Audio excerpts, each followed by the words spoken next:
Welcome to Let's Talk with Bree. I'm your host, Breanne Hammond, and today I have the privilege of speaking with a charismatic leader and transformational speaker. She has over 27 years of experience in successfully building people, teams, and organizations. Her strengths are proven, motivating people to achieve beyond their expectations and building relationships that foster healthy corporate cultures. She speaks passionately about emotional intelligence, leadership, strategic planning, mental health, and wellness.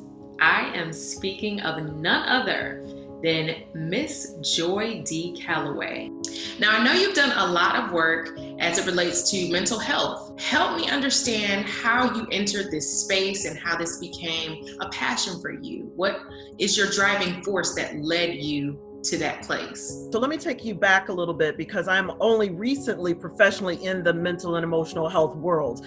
My training from the University of Michigan is in hospital and healthcare administration. So I spent many years, over 25, managing, running, leading healthcare organizations in hospitals, outside of hospitals, community, etc.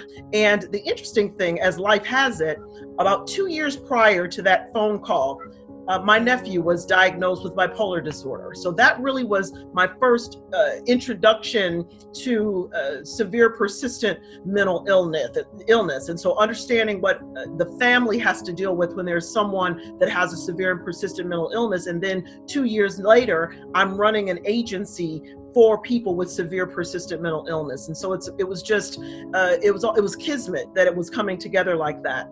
During my experience running the organization, I realized in a bit of a retrospective moment that I myself had been dealing with, living with, struggling with anxiety and depression for many years.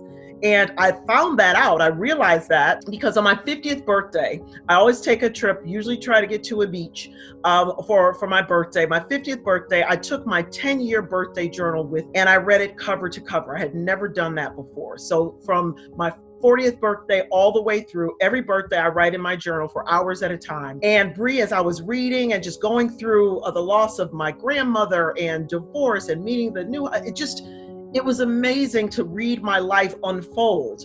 And I noticed the ups and downs. And I recognized then, because I was working in community mental health, that some of those valleys were really me struggling with anxiety and depression.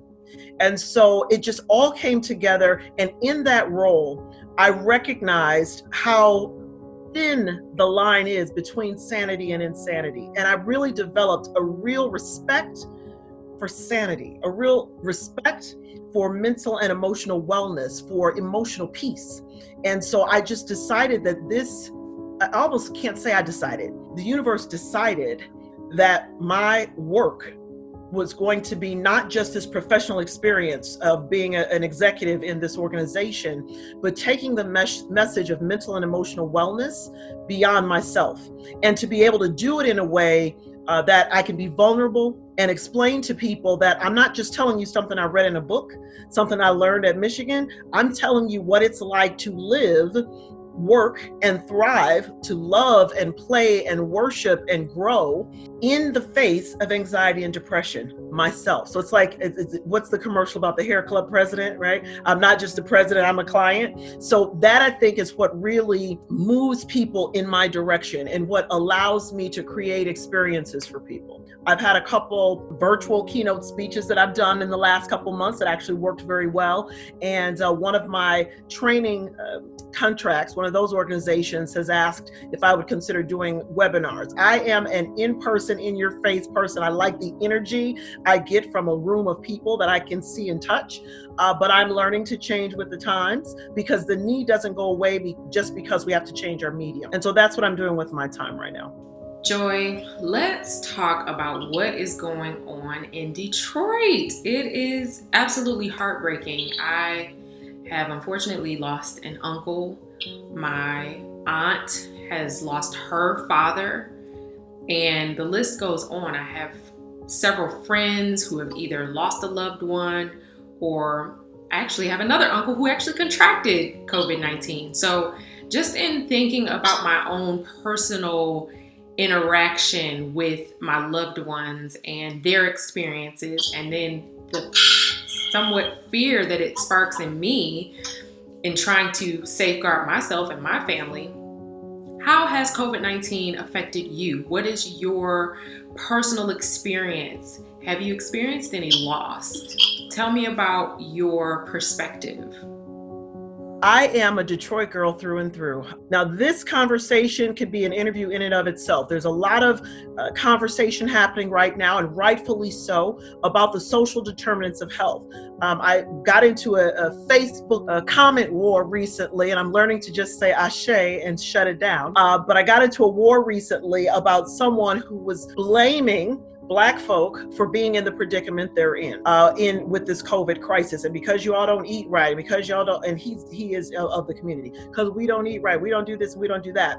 I acknowledge that there are many behaviors that we have in the Black community that need to cease and desist so that we can be healthier. Because what we do know is that COVID attacks not just Black and brown folks, but people that have underlying conditions, pre-existing conditions, hypertension, diabetes, asthma, chronic heart failure.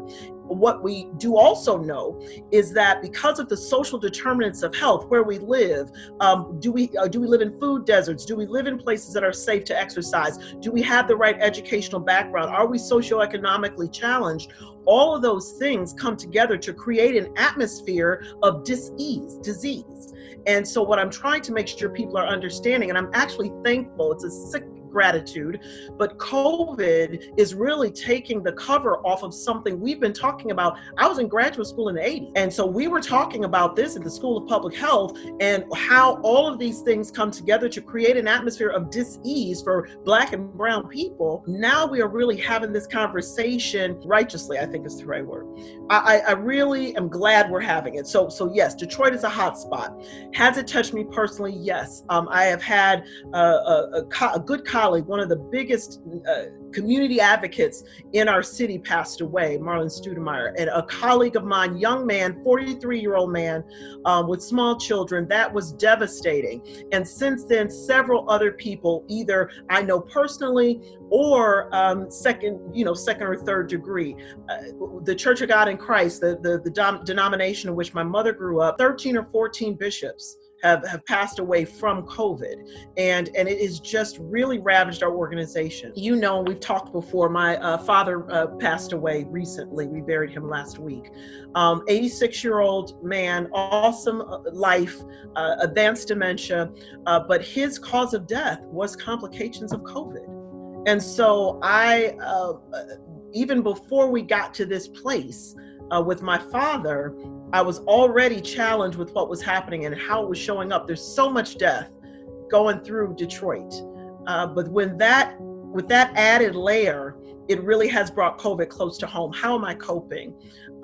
I am in the fog of grief right now, I'll be very honest with you. And as I said earlier in the conversation, part of the work, and I think why people gravitate toward my work and the retreat experiences, the one-on-one that I do with some people as a non-licensed professional, though, just sharing my story, people gravitate to that because I'm very vulnerable and open about what's happening with me. I don't try to hide behind what people think is my title or my socioeconomic status, my educational status, or whatever it is that people look at. I do a talk usually with professional women around how we have, once we've achieved and we have the right house, the right husband, we wear the right heels, we have the right handbag, and people look at us and they're amazed and wow, look at her, she's got it all. But kind of like Mary, what you don't see behind this is that many of us are one crisis from crazy, which is one of my themes of my speaking and the title of my forthcoming book. People don't see that. And what I do, and this was a huge area of growth for me, Bree, because I have very much been behind the scenes. I wanted people to see the house, the husband, the heels, the handbag, and think I was fabulous. But I tell the story that I was just like the Wiz, right? I didn't want you behind my curtain. because then you would pull it back and you would see it's me with curlers in my locks and slippers on a microphone. I have learned to grow beyond that. And I know that I touch more people's lives when they can see behind my curtain and know that I'm hurting too. I don't care how good I make it look, because I am a Black woman and we know how to make it look good. No matter how good I make it look, I'm human like everybody else. Life and death, divorce, bankruptcy, sexual abuse, addiction, all of the things that happen in the world happen to fabulous Black women professionals as well. And somebody needs to speak to that. Somebody needs to be in a place that says it's okay to talk about these things in a safe place and start developing coping mechanisms. How do I cope? I journal, I pray. And I will tell you that has been an in and out. I was raised by ministers, preachers, teachers, and ministers. My parents were, and I have a very strong faith walk. And I'll tell you, my mother died 6 months ago, and then my father died 3 weeks ago now. That challenged me. So when I am able to say that part of my coping mechanism is to lean into my faith, sometimes I have to be pushed into it. I have a dear girlfriend who said to me when she was watching me in this spiral right after my father passed away, she said, I refuse to let you die spiritually. Those are the kind of people that you need to help you cope. I could go on and on about coping, but that's how I'm coping. I'm journaling. I'm in prayer as I can be, because I'm still coming back to that. I'm sharing with my friends, those people who are closest to me, who are behind the curtain. I'm working on this book. I am doing things like this. I'm forcing myself to come back to myself. Because just because they pass on doesn't mean I have to lay in the ground with them, which is what I wanted to do when they passed away. I'll be very honest with you. But I have a daughter, I have family, I have loved ones, people who are looking to me to see what's next. And I know that there is a what's next. It's my passion, yes, but it's also my purpose. And I can't live out my purpose laying on the ground at Woodlawn Cemetery in Detroit. Joy, you are so creative and you think outside the box. I love that about you. Share with us your acronym for COVID-19 and how you structured it in a way to help us cope with this global disruption. I mentioned that I was raised by preachers and teachers. My mother was a teacher, and she was very fond of the acronym, because acronyms help you learn things, help you keep things in mind. And so now I often think in acronyms. And as this COVID-19 was coming upon us, know that I'm very much an extrovert. I told you I get my energy from people. So to isolate me and to have me in the house and I can't go and talk to strangers at Starbucks, and I can't be at the library just hanging out and doing work. I can't change my office space as I often do. It was really difficult for me. And again, this came on me in this fog of grief, this months-long fog of grief. And part of my coping is to write and to get it out and to see how can I take this grief and this pain and this isolation and create something that will help someone else. And so I did create an acronym. My mother wouldn't be completely pleased because I didn't use the first letter of everything, but as the graphic that you all are either may now or will be soon seeing says, I use each letter. So the C is for practice self-care. There's your C. The O comes up, I'm spelling COVID, is controlling. There's the O, and controlling what you can. The V is from be productive. There's your V. The I is keep in touch with others. The D is acknowledge. There's your D. The grief, because this COVID thing is a grief process in and of itself. There's your COVID. And what I'm asking people to do is, we've got this time, because most of us are, if you're not an essential worker, you've got time on your hands. All that commuting time is gone. That sitting over lunchtime is gone. Happy hour time is gone. Hair and nail time is gone.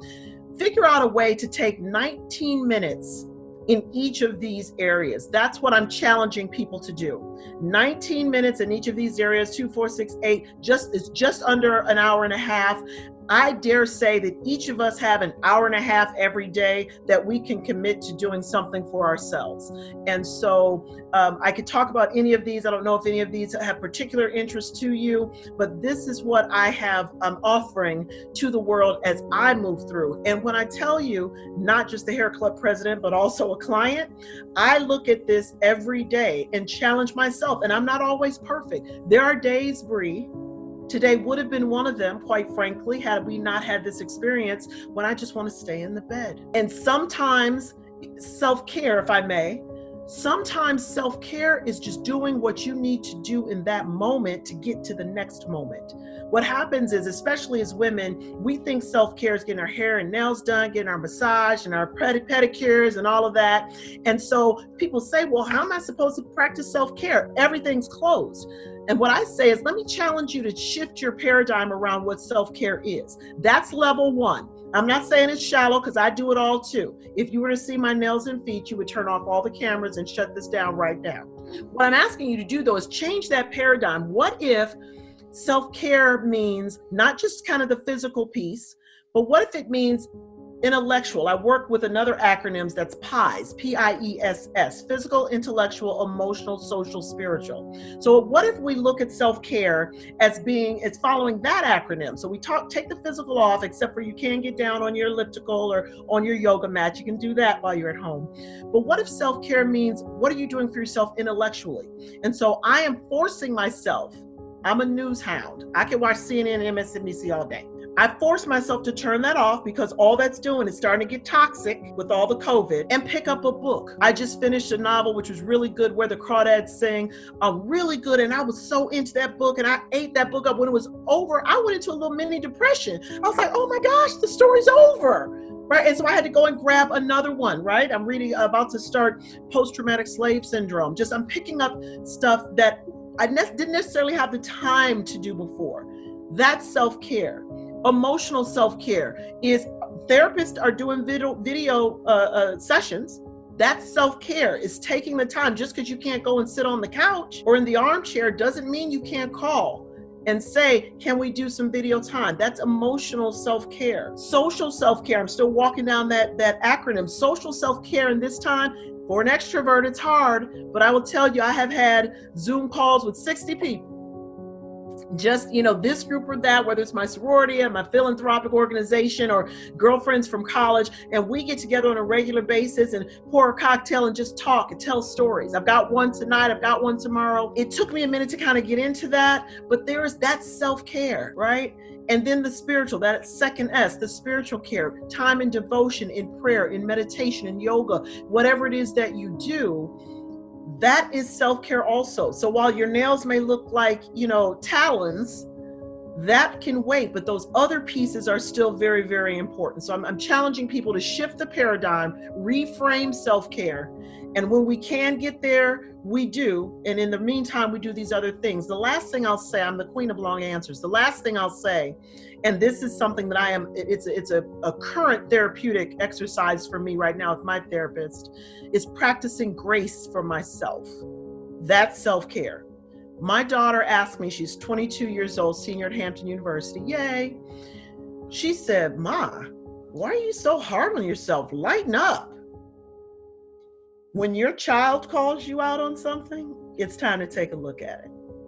I recognize that I offer grace to others much more readily than I offer to myself.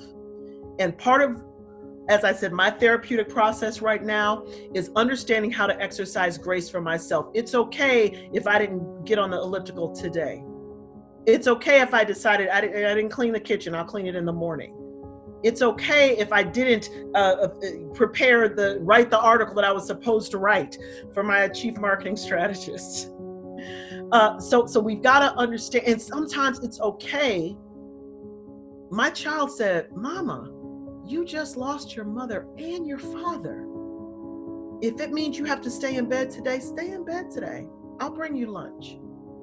And so part of self-care might be, for some of your listeners, understanding what it means to practice grace for yourself and with yourself. That's beautiful that you have taken what has been so draining for many of us and turning it into something that we can learn from, that we can utilize in our day-to-day practice in dealing with the COVID-19 pandemic. One letter that really stood out to me in your acronym is the V in productive. Mm-hmm. because it is extremely hard to be productive, at least for me during this time, while I have all of my creature comforts at my fingertips 24/7 a day. You know, what are some strategies that you find helpful in locking in to be disciplined every day to get the work done that we still have available to us? Sure. Excellent question. And you just hit on the first part of my 3-part answer, and you use the word discipline.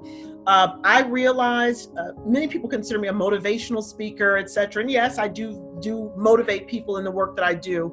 I saw a what do you call it, a meme or something the other day that said sometimes you have to choose discipline over motivation, because we are not always going to be motivated to do things. Again, as an extrovert, I want to be outside hugging strangers, whatever it is that I do, things that we can't do in COVID. So I have realized, and I'm asking you and your listeners to do the same, that we must choose discipline over motivation in this period of time, period. So, for example, I'm a sleepyhead. I can sleep all day, and I don't mean kind of the grief lay in the bed thing. I mean, on a good day, I can sleep. I love it. And in this period of time, let's say I should get up and be ready to be in my home office at 9 o'clock and be ready to do some work. Maybe I don't quite make that.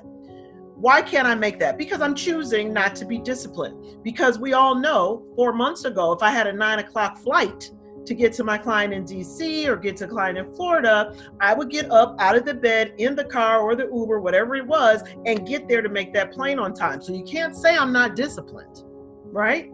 I tell people that I am a social drinker, for example. I'm a wine kind of girl. I love a good glass of Hendrix or Casamigos. My parents didn't drink, so I didn't drink around my parents. That's discipline, right? So we all have discipline. We choose to use it or we don't. So when you want to be productive, the V in COVID acronym, you have to choose discipline, period.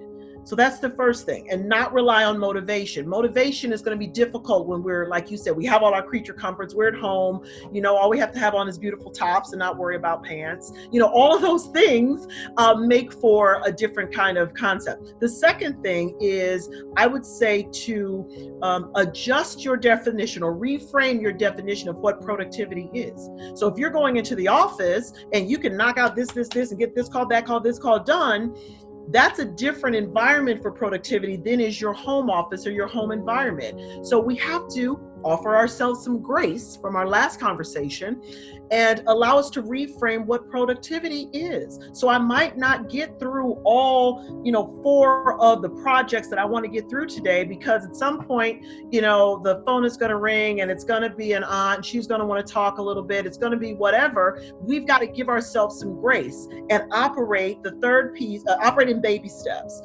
The third piece then is to have accountability partners. And that is huge for me. I have people in my life, my daughter being one of them, who know what my goals are. They know I want to be productive in this time and space. They know COVID is messing up my brain. They know that I'm in the fog and in the journey of grief. And so I'm going to need people to push me. So I will tell my daughter, I will tell this friend or that friend, you know what, on Friday, I've got to be up. I've got to be ready to do X, Y, and Z. Check in on me, text me, call me, make sure that I do what I am committed to do. And they do that for me. And we do that for each other. So those are the things that I would say you have to do. Choose discipline, reframe what productivity means in this environment, and have accountability partners that will help you reach the goals that you've set out for yourself. It is so important for us to be mindful of and to improve our emotional health. And we all could use an expert like you to help guide us through that process. So I thank you for sharing your insights, and please keep up the great work and stay safe while doing it. Absolutely. You too, Bree. This has been awesome. I'd love to hear from your listeners, and hopefully we'll get to connect more in the future. I love the work that I do, and the opportunity to share it is a blessing for me.